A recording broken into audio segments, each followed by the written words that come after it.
Ao vivo, turma, simbora, simbora. Muito boa noite. Dia 27 de fevereiro de 2022, 9 horas e 15 minutos, pelo fuso horário do Brasil, fuso horário de Brasília, fuso oficial, começando mais uma edição do nosso Minuto Geográfico. Edição extraordinária de domingo. Sejam todos muito bem-vindos. Forte abraço para vocês que estão agora participando ao vivo. Agradeço demais pela presença, pela atenção, principalmente no domingo, 9 horas e 15 minutos da noite. Vamos reservar 30 a 40 minutos para ter mais uma noite de aprendizado.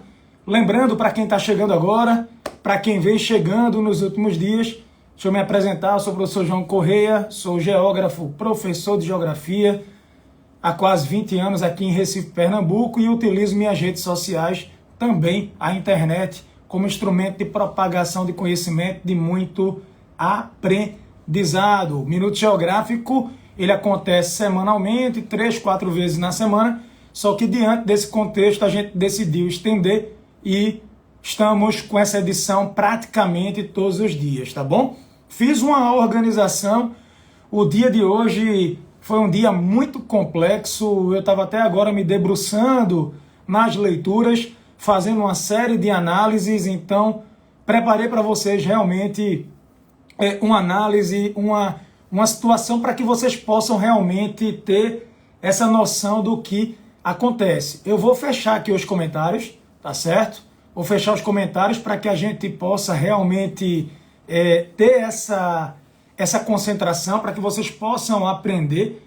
Vou pedir também o seguinte, quando eu abrir os comentários, lá para o final da live, ou no meio da live, queria pedir a vocês que, por favor, gente, não fiquem nesse loop mental de brigas, gastando energia desnecessária, absolutamente. Isso não leva a canto algum. Aproveitem um momento para aprender, aproveitem um momento para exercer também a questão do contraditório, sobre as narrativas, mas não se ofendam. Eu estou muito feliz e queria dizer para vocês que a cada postagem que eu faço aqui no Instagram e também no YouTube, vocês do YouTube que também vão me assistir aqui posteriormente, eu percebo um aumento do nível dos argumentos, das colocações, mas ainda tem muita gente que perde tempo brigando, tá? Se expondo, e aviso, isso não leva a absolutamente nada, ok?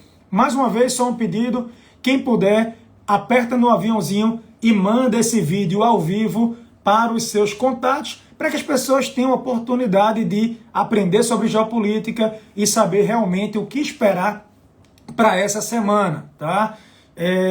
Vamos embora? Bora lá e a gente vai começar. Pessoal, primeiro ponto que é importante que a gente conversar aqui, saiu um relatório por hoje e vou chegar na questão nuclear. Tem muita gente preocupada, guerra nuclear, terceira guerra mundial, o que é que vai acontecer? A gente vai conversar sobre isso aqui bem direitinho. Primeiro ponto que eu queria conversar com vocês, antes de tudo, é sobre essa questão do fluxo migratório. O Alto Comissariado das Nações Unidas para Refugiados, com sede inclusive em Genebra, na Suíça, noticiou que mais de 300 mil pessoas, na verdade quase 400 mil pessoas, já passaram pelas fronteiras da Ucrânia, deixaram a Ucrânia na direção de outros países. Notadamente, boa parte do fluxo a gente percebe pelas notícias e por tudo que eu já venho falando para vocês aqui há alguns dias, boa parte do fluxo indo na direção da Polônia. Se essa crise se agravar, se não houver uma desescalada militar e continuar existindo uma escalada do ponto de vista militar, o que vai acontecer é que esse fluxo, essa migração aí, pode chegar a 4, a 5, até 7 milhões de pessoas. Eu não tenho a menor dúvida do que eu estou dizendo para vocês aqui. Se isso de fato se concretizar, a gente espera que não. Se isso acontecer, teremos a maior crise humanitária migratória da história recente da Europa, notadamente do bloco europeu, da União Europeia. Fluxo assim é significativo. Eu queria inclusive aproveitar como professor, fazer uma diferença, uma colocação para vocês aqui. Há dois fenômenos. Existe uma colocação para os refugiados e para os deslocados internos. Exemplo, o refugiado ucraniano é aquele que sai da Ucrânia e ele já migrou. Na verdade, ele já emigrou da Ucrânia e imigrou em outro país. E aí nós chamamos de quê? De refugiados. Agora, muita gente não saiu da Ucrânia, presta muita atenção, muitas pessoas não saíram da Ucrânia, mas saíram de casa, trocaram de cidade. Por quê? Os combates, principalmente nas 4 maiores cidades da Ucrânia, estão muito intensos, intensos por demais. Eu acabei de receber uma imagem aqui de satélite, tá? De um conjunto, um grupamento de tanques, imaginem vocês, 5 quilômetros de grupamentos de tanques e armamento se dirigindo na direção de Kiev, na direção da capital. Então, a sensação é de que a Rússia avança com toda velocidade, avança com todo o poderio militar para tentar, de fato, matar o jogo, né? Como eles chamam, essa ideia, essa operação, eles não chamam de guerra. Essa operação militar especial, a previsão, eu estava vendo aqui na imprensa estatal russa, é importante ler, a imprensa estatal russa, eles querem liquidar o processo até no máximo até o dia 2 de março. Então, existe essa questão também. Os ucranianos que saíram de casa, mas que não deixaram o país. Estes são chamados de quê, gente? De deslocados internos. Então, há essa diferença do ponto de vista conceitual, do ponto de vista geográfico. Outro ponto que eu quero conversar com vocês, talvez o mais importante de hoje, é sobre o isolamento total da Rússia. Independente do que acontecer daqui para frente, nós estamos vivenciando uma mudança significativa na história. Eu não imagino Vladimir Putin, enquanto presidente da Rússia, sendo recebido em qualquer país do mundo, com exceção dos aliados da Rússia. A exemplo da Venezuela, talvez Cuba, talvez a própria China, eu quero tocar nesse ponto com vocês, tá? No caso, a Síria de Bashar al-Assad e outros exemplos também. Mas vejam, Vladimir Putin, ele passa a ser fortemente uma persona non grata, não só pelos países do Ocidente, mas por países também daquela região, porque ele caminha para um grande isolamento. Tá? Talvez as pessoas dizem, Vladimir Putin, ele é inteligente. Eu posso até concordar, porque existe aquela genialidade, existe aquela inteligência que é direcionada para o mal. Pessoas que têm o intelecto, pessoas que são inteligentes, mas pessoas que usam o conhecimento, que usam a inteligência para quê? Para causar o mal. Então eu penso que não se trata aqui, as pessoas ficam pensando, tem gente, eu vou falar uma coisa para vocês. Algumas pessoas têm uma dificuldade de criticar Vladimir Putin porque tem medo de parecer que são favoráveis aos Estados Unidos. É um sentimento anti-americano dentro de algumas pessoas muito forte.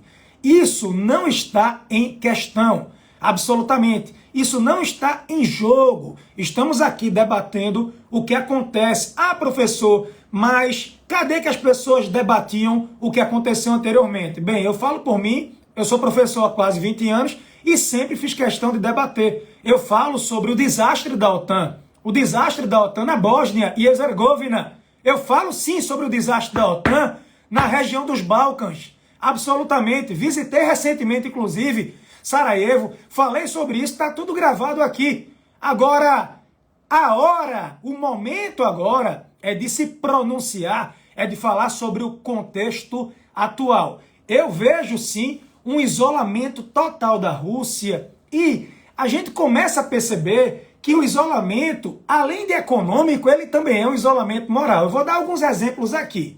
Primeiro ponto, a União Europeia, ela fechou o espaço aéreo do bloco para aviões, inclusive jatinhos dos oligarcas, jatinhos particulares de origem russa. Significa dizer que um cidadão russo pode ter o dinheiro que for, ele pode ser multimilionário, como muitos são, ele pode ser bilionário, mas ele perdeu a capacidade dele de deslocamento, ele perdeu a liberdade que ele tinha de deslocamento, porque o avião ele não pode sair da Europa, tendo origem russa, ele não pode migrar para a Europa e ele não pode utilizar o espaço aéreo de vários países europeus. Essa é uma situação. As principais empresas de aviação europeias já anunciaram. E vocês que gostam de olhar o Flight Radar, vocês que gostam de entrar durante o dia a dia, o Flight Radar ele tem uma função que ele mostra durante meses como é que estava, como é que esteve o espaço aéreo da Rússia. E vocês vão comparar que de uma semana para cá o fluxo diminuiu e entrem amanhã, segunda-feira, entrem na terça-feira, vocês vão ver que o espaço aéreo russo vai sofrer uma queda no seu tráfego aéreo, uma queda que eu digo para vocês que é significativa. Então, há uma pressão crescente, há uma pressão significativa por parte do pobre. Imaginem vocês que a inflação já estava comendo no centro, o custo de vida ele já estava mais elevado, absolutamente. O custo de vida ele já estava mais alto. Imaginem vocês que o preço geral dos alimentos, o preço geral da energia, o custo de vida vai aumentar.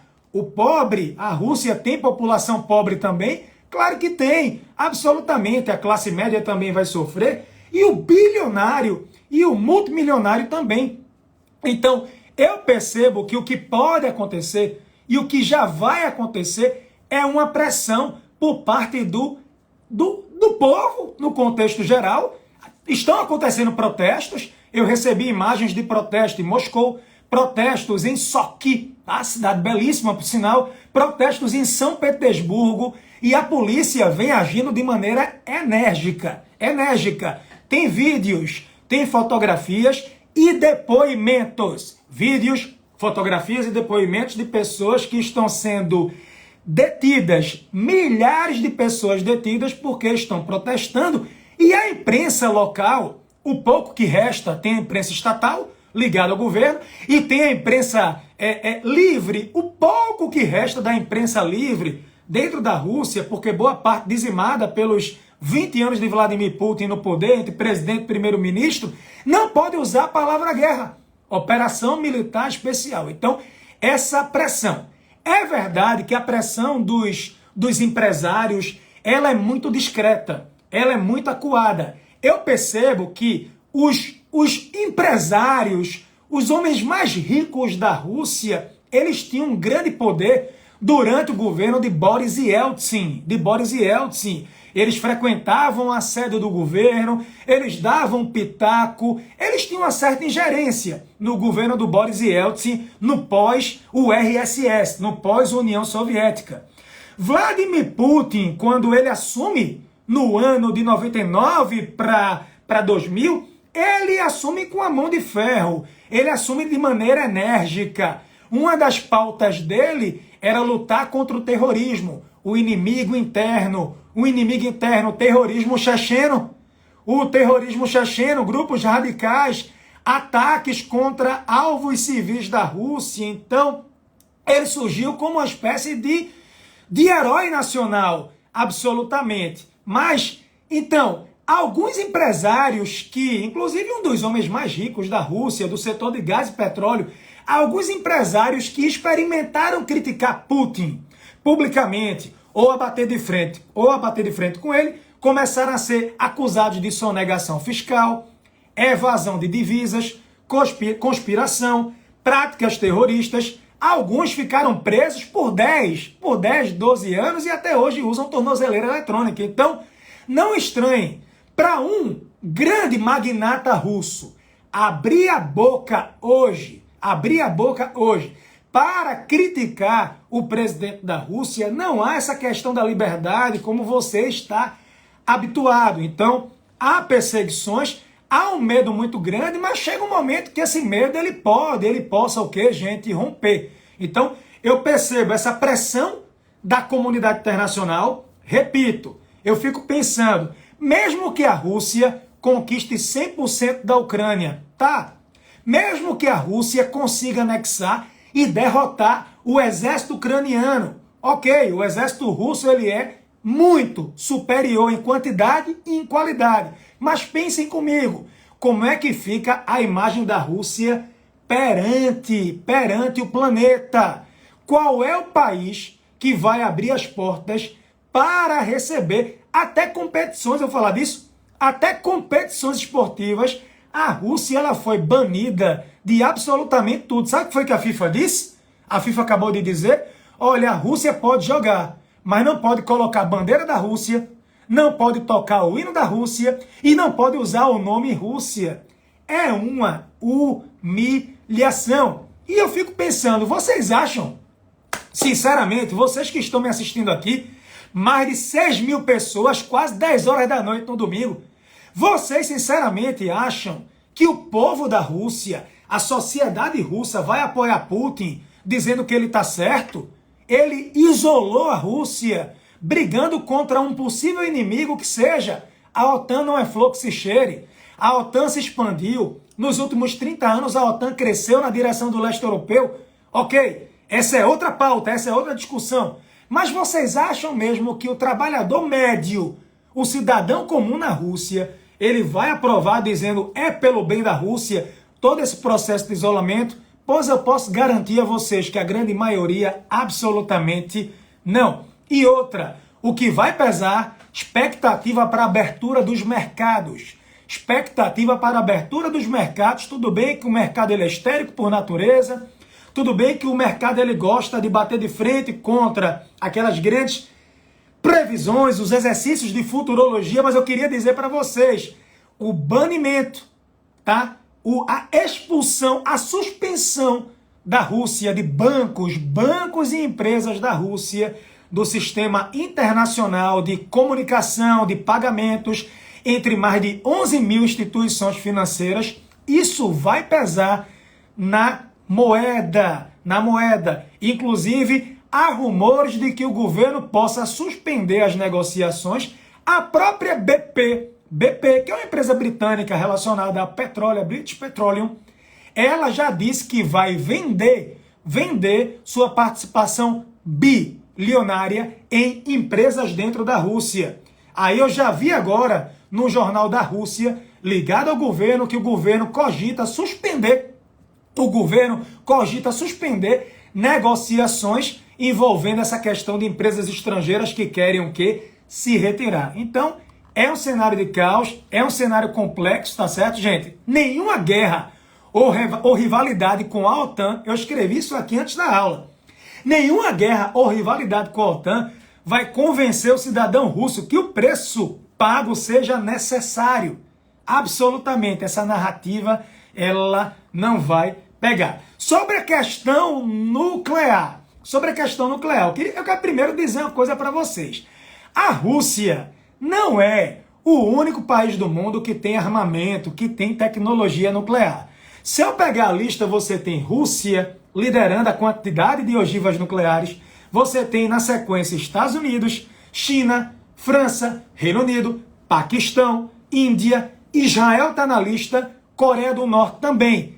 Tecnologia nuclear, outros países para fins pacíficos, civis, para fins militares, também tem esse processo. A própria Ucrânia, que hoje, junto com a França e Ucrânia, tem as maiores produções de energia nuclear da Europa, mas só que no caso da Ucrânia, a energia nuclear é para fins civis, produção de energia. A própria Ucrânia, até a década de 90, tinha o terceiro maior orçamento, a terceira maior potência nuclear do mundo, se desfez pelos memorandos de Budapeste, com a garantia da sua integridade territorial. Falei disso aqui nas aulas anteriores. Minha análise, tá? Eu vou abrir para vocês aqui uma declaração oficial, por favor, declaração oficial do governo russo. Mala nuclear foi aberta. Por favor, eu não estou criando palavras, eu estou lendo na íntegra, tá bom, meus amigos? Até a vírgula, beleza? Mala nuclear foi aberta.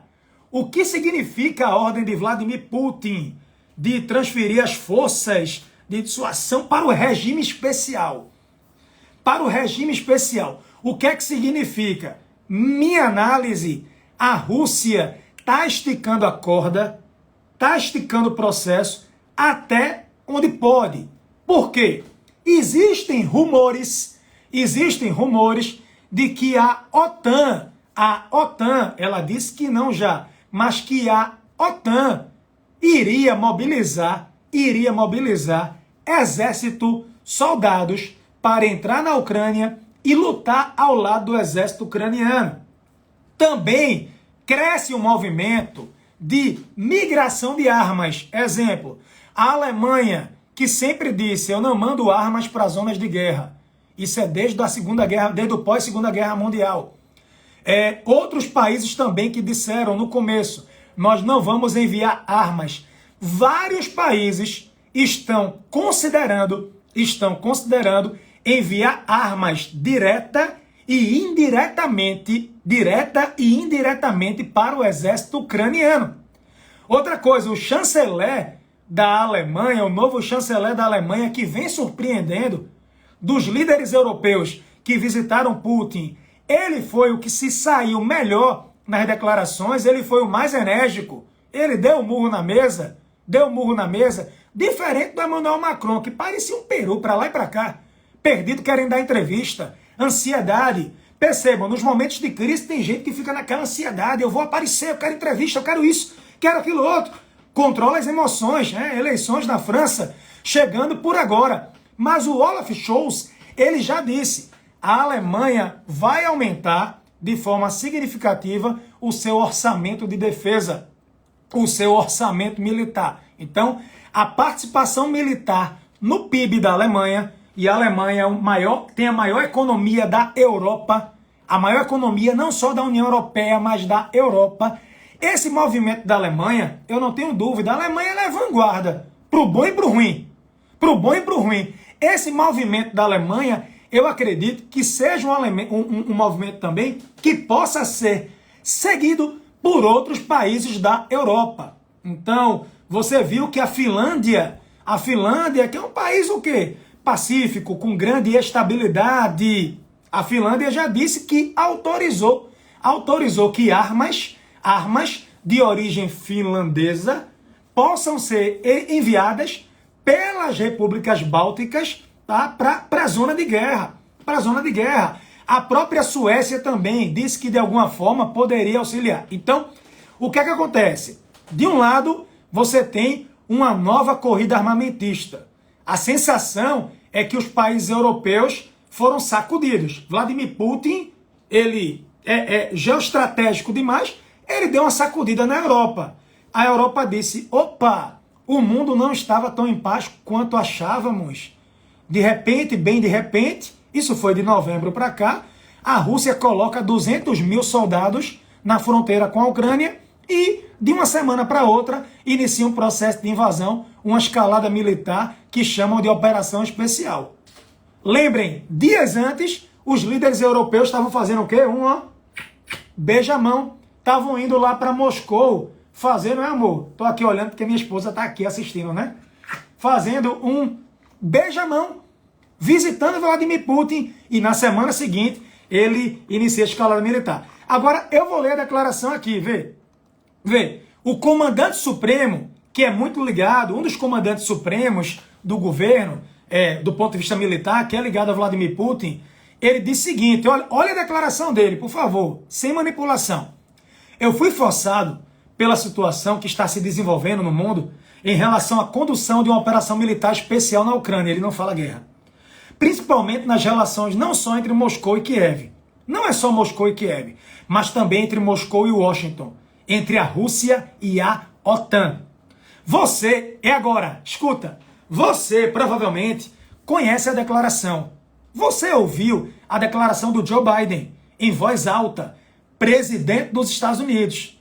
Ele disse que a alternativa à imposição de sanções duras contra a Rússia seria iniciar a Terceira Guerra. Eles estão dizendo, a imprensa russa está reproduzindo o discurso do governo russo dizendo assim, Biden disse que as sanções duras contra a Rússia poderiam iniciar a Terceira Guerra Mundial. Aí eles nos assustam contando com sanções, mas eles não ajudam. Lembre-se da promessa de Obama, ele provocou, Lembre-se da promessa de Obama. Obama disse para a Rússia: vamos rasgar a economia russa em pedaços. Vocês lembram? Quantos anos se passaram? Nossa economia continua funcionando. Eles entenderam isso. Por isso, já escutamos apelos para uma guerra do ponto de vista militar.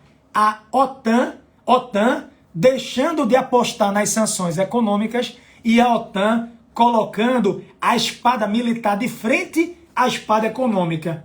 Então, o governo deu sinal. Putin deixou claro a Washington que a Rússia está pronta para tal desafio. A Rússia pagará um alto preço por isso a curto e longo prazo, Joe Biden disse.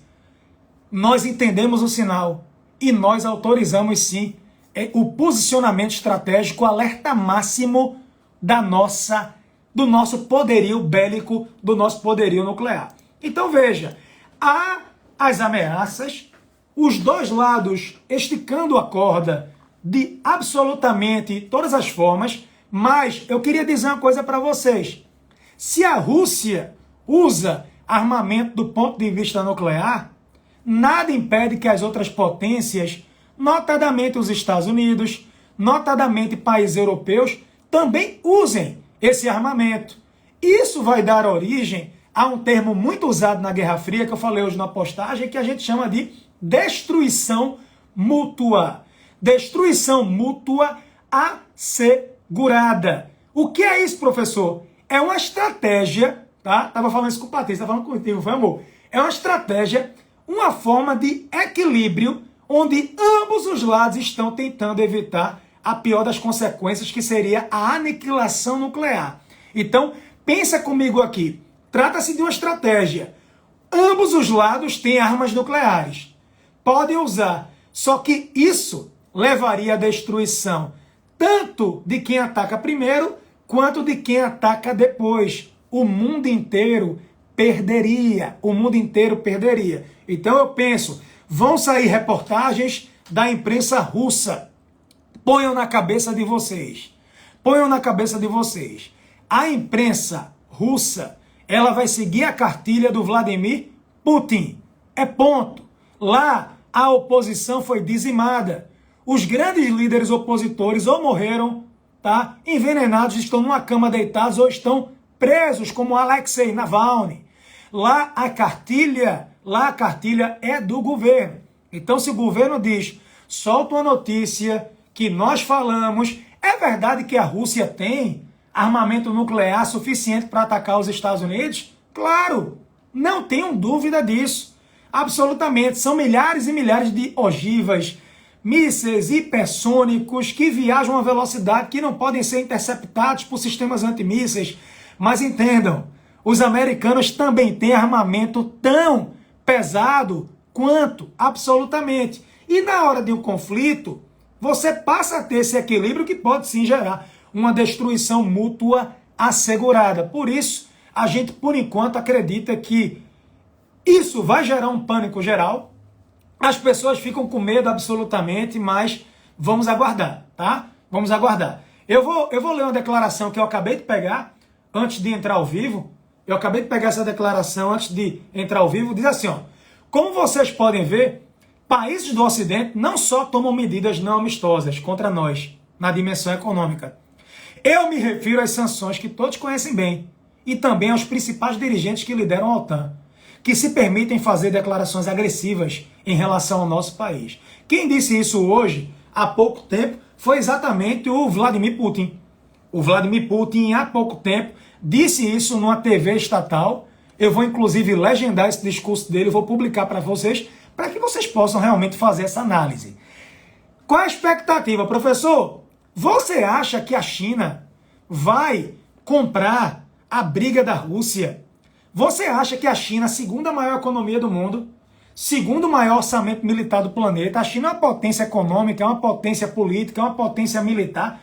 Você acha que a China vai comprar? Meus amigos, eu já disse aqui 10, 15, 20 vezes. Eu não vejo essa aliança entre China e Rússia, entre China e União Soviética, lembram da Guerra Fria, como uma aliança verdadeira, como uma aliança perene. A China tem um projeto de dominar o mundo, ser a número 1, e a Rússia, na verdade, no lugar de aliada, ela funcionaria no médio prazo como um obstáculo. Como um obstáculo. Eu queria lembrar a vocês que no ano de 1949, uma das poucas, se não a única potência do mundo que apoiou a chegada de Mao Tse-tung, apoiou a chegada do PCC ao governo chinês, foi a então União Soviética, liderada por Joseph Stalin. Stalin e Mao Tse-tung nunca foram melhores amigos, nunca foram grandes e melhores aliados. O que havia era uma aliança programática. Para Stalin, era interessante ter uma China, naquele momento governada pelo PCC, para fazer um contraponto ao capitalismo no pós-Segunda Guerra Mundial. Lembrem, em 1949, a China tinha dois grupos políticos disputando o poder. De um lado, o Kuomintang, o Partido Nacional, liderado pelo Chiang Kai-shek. Ele não era o perfeito, não. Mas entre ele e Mao Tse-tung, liderança do PCC, do Partido Comunista, o Chiang Kai-shek, ele era de longe o favorito, o preferido. Inclusive Mao usou isso como propaganda, dizendo que o Chiang Kai-shek, dizendo que o Kuomintang era aliado do imperialismo britânico, que o povo tomasse cuidado. Pois é, em 49, a União Soviética foi uma das poucas que avalizou a chegada do PCC ou PCCH no poder. E o Partido Comunista está no poder até hoje. E o que foi que aconteceu? Anos depois, China e União Soviética romperam. De um lado você tinha o stalinismo, do outro você tinha a cartilha de Mao, o livro vermelho de Mao, o maoísmo. Então, eram duas estrelas com energia própria, com luz própria, querendo brilhar. E as duas perceberam que as duas queriam protagonismo e disputavam o poder. Então, eu não acredito absolutamente. Estiveram lado a lado na Guerra da Coreia, no começo dos anos 50, a Coreia do Norte, durante 3 gerações, tá?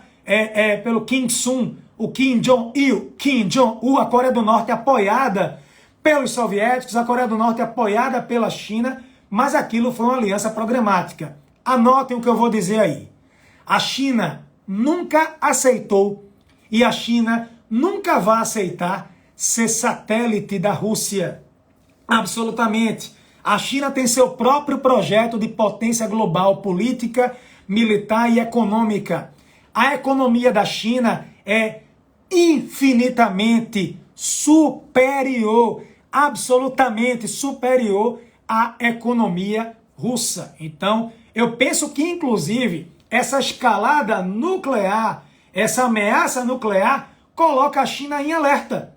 A China está de camarote, gente, observando. Vejam, na votação do Conselho de Segurança da ONU, a China não vetou. O único veto foi da Rússia. A Rússia advogou em causa própria. A China, ela também não foi contra, mas a China deu um recado muito claro. Ela praticou o direito de quê? A abstenção. A China disse nem a favor do veto, nem contra. Olha, eu quero a abstenção. Aquilo foi um recado. Vocês acham que, de fato, o senhor Xi, a China está disposta a comprar uma guerra nuclear em nome da Rússia? Absolutamente. O que é que a China tem a ganhar do ponto de vista econômico com a guerra nuclear de grandes proporções? Me digam. E vocês enxergam uma guerra nuclear nessa grande proporção, sem a participação por inteiro da China? Essa é a complexidade, essa é a reflexão que fica, ok? Outra notícia também Turquia faz parte da OTAN e a Turquia é um país estratégico. Vocês sabem que a Turquia, ela controla 2 estreitos muito estratégicos. O estreito de Dardanelos, quem gosta de história, meu Deus do céu, Dardanelos, e o estreito, lembra da viagem da gente? E o estreito de Bósforo. Pois é, a Turquia primeiro disse, é guerra o que está acontecendo, é guerra, e eu vou evocar o meu direito pela Convenção de Montreux. a Convenção de Montreux, de 1936.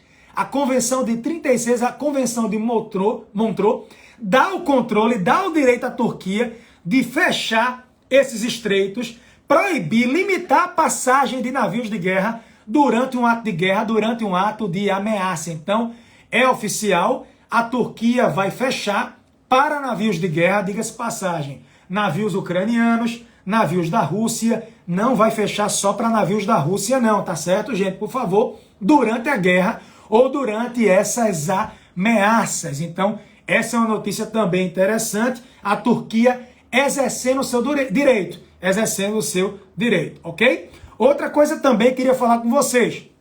Hoje pela manhã, eu disse para vocês que as tropas, atenção, as tropas da Rússia teriam conquistado a segunda maior cidade da Ucrânia, a cidade de, se escreve no português, se fala Kharkiv ou Kharkiv, segunda maior cidade, uma cidade com mais de 1,5 milhão de habitantes, mas a notícia positiva, no que pese que civis estão morrendo, mas a notícia positiva dessa forma, que tem que se dizer, é que houve um equilíbrio de forças. A Rússia, ela não conseguiu dominar 100% da cidade, ela domina alguns pontos, mas o governador local já disse que os prédios do governo estão controlados e que o exército ucraniano, ele segue resistindo. Gente, a madrugada promete. Aqui são 9 horas e 52 minutos. Lá são 5 horas a mais. A Rússia está mandando uma fileira de tanques, tá? Uma fileira de soldados e vai pro tudo ou nada. Pressionar a Ucrânia para conquistar Kiev, conquistar também Kharkiv e outras cidades. Tem 4 maiores cidades estratégicas. As 4 maiores cidades da Ucrânia ainda estão com o governo. Ainda estão com o governo ucraniano. Mas há uma perspectiva que a Ucrânia, até quando a Ucrânia pode resistir. Um ponto interessante, eu recebi vários vídeos aqui também, a Ucrânia está usando drones, inclusive turcos, drones que a Ucrânia comprou da Turquia. São drones militares sobrevoando, e aí a Ucrânia está bombardeando por cima, sem necessitar dos soldados em solo, vários armamentos da Rússia. Então, o que é que se diz? Kiev e Kharkiv, as principais cidades da Ucrânia, estão cercadas por drones, eles estão ali sobrevoando, e à medida que a Rússia se aproxima, eles vão atingindo os alvos, o quê? Militares. Resta saber se essa resistência vai ser o quê, gente? O suficiente. Gente, Erdogan, o presidente da Turquia, disse o seguinte: o ataque russo é inaceitável. É inaceitável. Pela primeira vez ele disse isso e disse também que uma guerra era uma situação deplorável, ok? Fez apelos também e a gente vai ver o que é que vai acontecendo, ok? Finlândia e Suécia. Professor, várias pessoas que moram na Finlândia me procuraram hoje. Eu estou preocupado porque a Finlândia está ponderando mandar armas para a Ucrânia.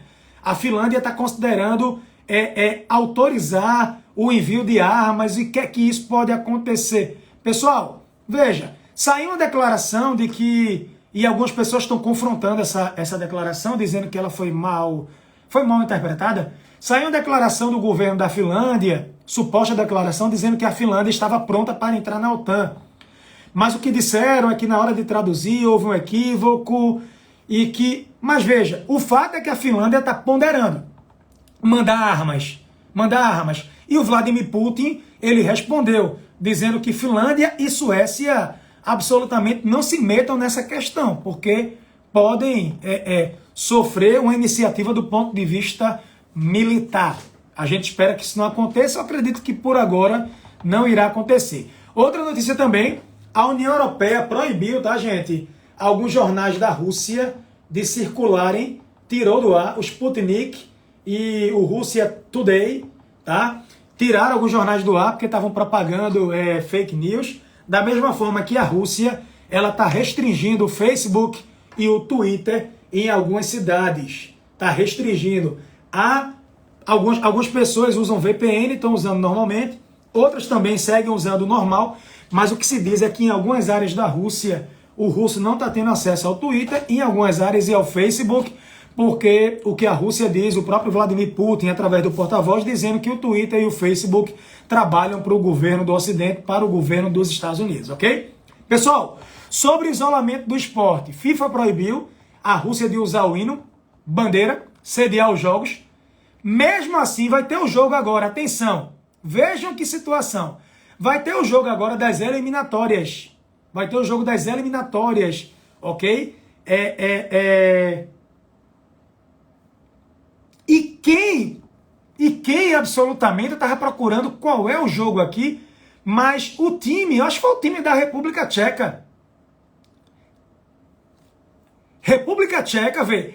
Suécia, que tem como rival a República Tcheca nas eliminatórias. Quem vencer esse duelo vai enfrentar o vencedor de Rússia e Polônia. Não querem jogar. A Polônia também disse que não quer jogar. A Polônia disse, eu me recuso a jogar contra a seleção russa. Pois é, a seleção polonesa não jogará contra a Rússia na repescagem. Confirmado, confirmado. Não vai. República Tcheca também disse que não quer, tá?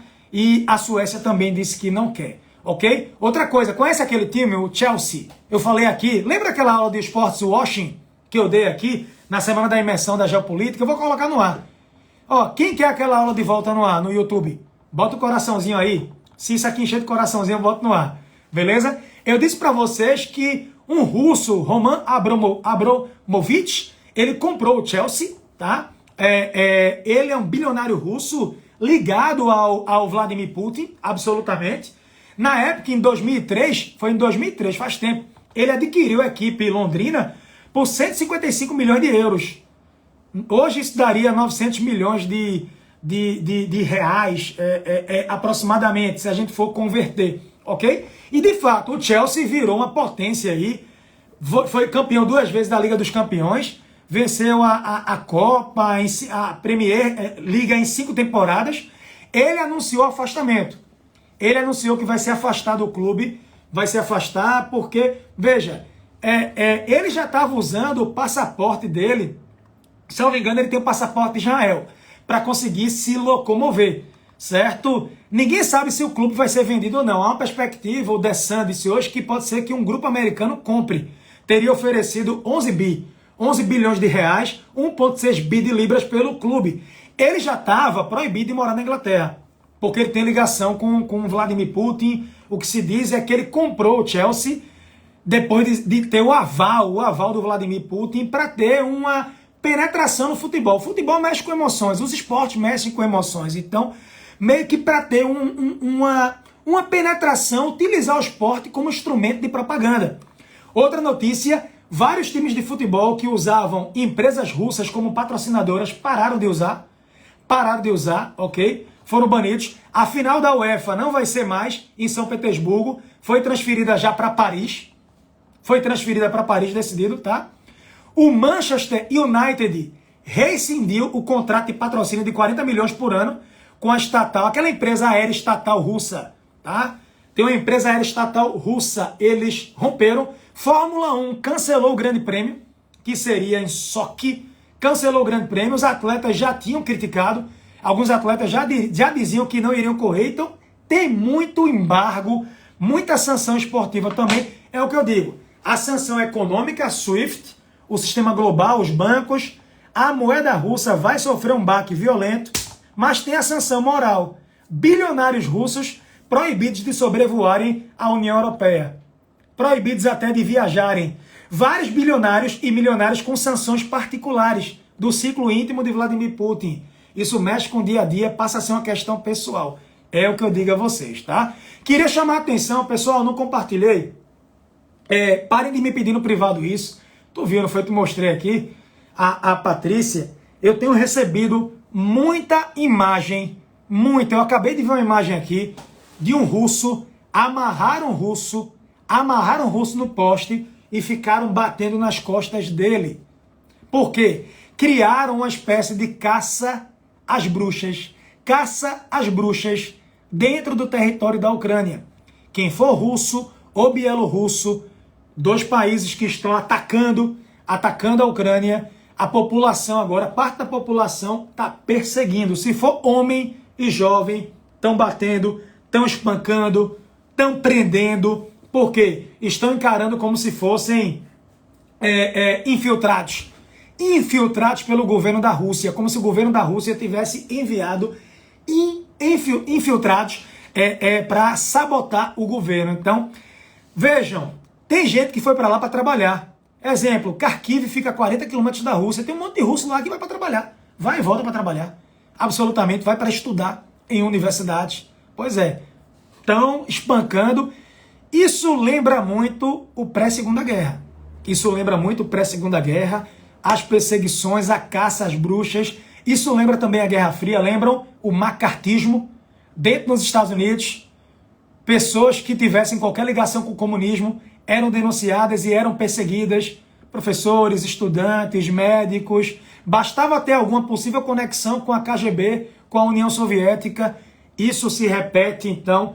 A questão é séria. Essa questão é séria. Eu falei já sobre neonazismo na Ucrânia anteontem. Está gravado, quem quiser saber sobre isso. Então tem essa questão. Outra notícia, o Kosovo.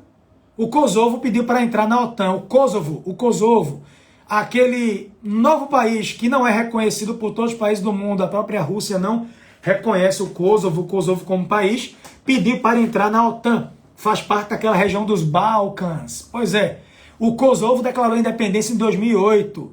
110 países reconhecem, mas a Rússia não reconhece. O Kosovo disse, eu quero entrar para a OTAN, eu quero engrossar as fileiras na luta contra esse absurdo da Rússia. Amanhã, eu já vou abrir aqui os comentários para chegarem as perguntas.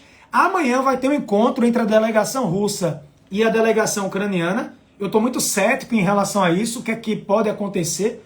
Não acho que vai ter um grande avanço.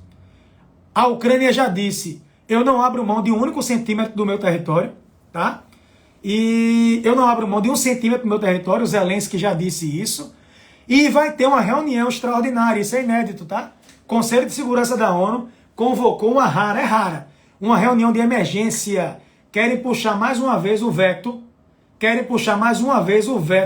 O veto tá legal? Mais uma vez o veto contra a Rússia. A França está patrocinando uma resolução do Conselho de Segurança, quer levar garantia de ajuda humanitária, cessar fogo imediato e ajudar os civis. A Rússia deve bloquear novamente, tá? Mas isso vai mostrando, se a Rússia é a única a vetar, isso mostra um claro isolamento diante da comunidade internacional. É isso, turma! Caraca, ainda temos 6.500 pessoas. Vocês não arredam o pé, não, é? Vocês não arredam o pé, não, é? Deixa eu ver onde é que estão as perguntas por aqui. Qual é a possibilidade dos americanos se envolverem nesse conflito com a Rússia? Pessoal, os americanos já se envolveram no conflito com a Rússia na medida que a OTAN se expandiu na direção do leste europeu. Os americanos estão fornecendo armas para a Ucrânia. Os americanos já se envolveram no conflito. Eles estão armando. Isso está virando uma guerra por procuração. Um monte de país armando a Ucrânia contra o mal maior, contra a Rússia. Está virando uma guerra por procuração. Já há um envolvimento. Se isso vai chegar a uma guerra nuclear, aí, meus amigos, o dia que chegamos perto do fim. Teremos o quê? Uma nova crise dos mísseis? 62 novamente? Tá? Seria algo que tem precedente, tem, mas seria algo muito perigoso, ok? Outra pergunta de Lucas. O que vai acontecer com a Ucrânia caso a Rússia tome conta? Eu vejo vários cenários. Primeiro, a Rússia pode até conquistar as principais cidades da Ucrânia, mas nunca vai deixar de ter resistência. Nunca vai deixar de ter resistência, absolutamente. Absolutamente. Então, a Rússia pode até derrubar o governo da Ucrânia, matar Zelensky, prendê-lo. Zelensky pode sofrer um golpe militar da alta cúpula. Vladimir Putin pode convencer a alta cúpula militar a derrubar Zelensky, a derrubar o atual governo. Mas ele não vai ter o controle total e absoluto da população. Vai ter resistência. A grande questão é que isso pode descambar para uma guerra civil. A Ucrânia distribuindo armas entre pessoas que nunca deram tiro na vida. Pessoas que nunca deram tiro na vida, nunca manusearam a arma, fuzil, pegando em armas. Rapaz, isso pode virar uma guerra civil assim, ó, rapidinho. existe essa preocupação, absolutamente. Absolutamente. Tem uma pergunta de Cássio. Cássio, quais são as vantagens e desvantagens de um posicionamento neutro por parte do governo brasileiro? Vejam, Bolsonaro voltou da viagem falando sobre essa questão da neutralidade. O vice-presidente, o Hamilton Mourão, ele deu uma declaração enérgica. Declaração enérgica, mas a declaração do vice não foi institucional, não foi via governo, foi uma declaração via pessoal. No que pesa que ele é vice, ele é vice-presidente, a palavra dele pesa. Ele foi enérgico em relação a Putin. Ele criticou pesadamente, tá? Eu penso o seguinte, o que vale é a posição do Itamaraty, no sentido que o representante do Brasil na ONU, votou por condenar a política russa na Ucrânia. Então, o Brasil, na votação, ficou ao lado dos Estados Unidos, ficou ao lado de boa parte, porque quem vetou basicamente foi a Rússia, a China. O Brasil podia ter dito assim, eu vou fazer abstenção igual a China. Não, o Brasil não praticou esse processo de abstenção como ele poderia, absolutamente. Rolou uma história hoje que Bolsonaro teria ligado para Putin e ficado 2 horas de telefone com ele. Minha gente, acorda. Bora acordar. Vocês estão em Marte. Acorda. Vocês acham que Vladimir Putin vai passar 2 horas no telefone com o presidente do Brasil no meio de um conflito desse? Vocês acham que tem assunto para ter 2 horas de conversa entre Bolsonaro e Putin? Ou entre Bolsonaro e qualquer outro presidente do Brasil? Façam-me o favor. Tá? Aí depois houve uma correção. Tá? É porque Bolsonaro estava relembrando da visita dele a Putin.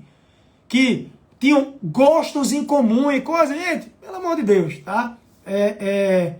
Eu não vejo o Brasil se posicionando em favor da Rússia. Seria uma idiotice. Seria um problema diplomático sem igual. Absolutamente, sem igual. Teríamos muito a perder. Quem é a Rússia na balança comercial do Brasil? Para começar. E outra, moralmente, para a opinião pública, o Brasil teria muito a perder. Ficaríamos simplesmente isolados. Tá? Não seria bonito para a gente, não. Nada bom. Ok? É uma possibilidade. Eita, pergunta aqui, deixa eu colocar. Valeu, Cássio. É uma possibilidade.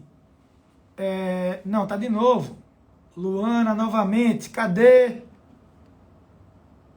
Pronto. Aqui.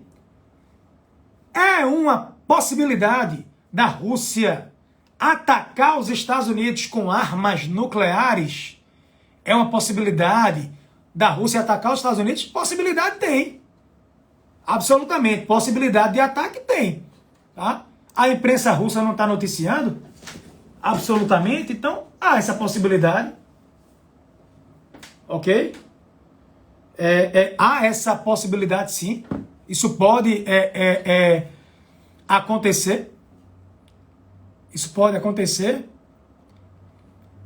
Mas eu espero que não, porque se eles atacarem os americanos com armas nucleares, absolutamente, os americanos também vão usar armamento nuclear. Aí a gente vai ter aquela destruição mútua assegurada. Ok? Saiu a notícia agora, ó, presidente da Comissão Europeia diz que a União Europeia quer a Ucrânia se junte ao bloco. Ó.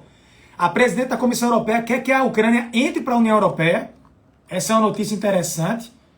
Essa é uma notícia interessante, tá bom? Assim, significativa, é importante frisar essa situação. Deixa eu ver outra pergunta aqui. Deixa eu ver.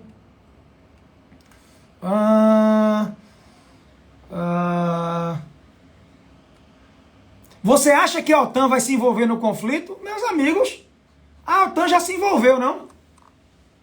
A OTAN já se envolveu no conflito. Absolutamente, a OTAN já se envolveu no conflito. A OTAN está fornecendo armas. A Rússia... Lembram do drone que eu mostrei sobrevoando o Mar Negro? Lembram? O drone de observação dos Estados Unidos que saiu da Sicília, saiu da Itália, fica dando volta. Mostrei aqui no Flight Radar. Procura o vídeo que eu postei. A Rússia não reclamou, dizendo que esse drone, ele avisou a Ucrânia onde estavam navios russos e a Ucrânia atacou esses navios com a ajuda americana, com a ajuda da OTAN. Já teve isso. Tá? Já teve isso, absolutamente. isso. Tem muita pergunta semelhante aqui. Muita coisa que pode acontecer. Fale sobre o SWIFT. Pessoal, eu tenho um vídeo sobre o SWIFT. Eu conheci um país que sofreu um embargo, que foi banido do SWIFT, o Irã. E eu digo a vocês, viu? Essa sanção econômica é das mais pesadas. Das mais pesadas. Não tem criptomoeda que possa salvar não, viu, gente? A Rússia e os bancos russos estão apavorados.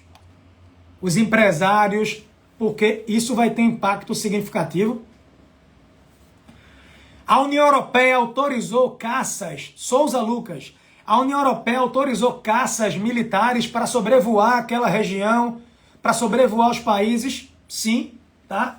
Há isso daí, há essa questão sim. Hoje à tarde já tinha existido esse aceno, ok?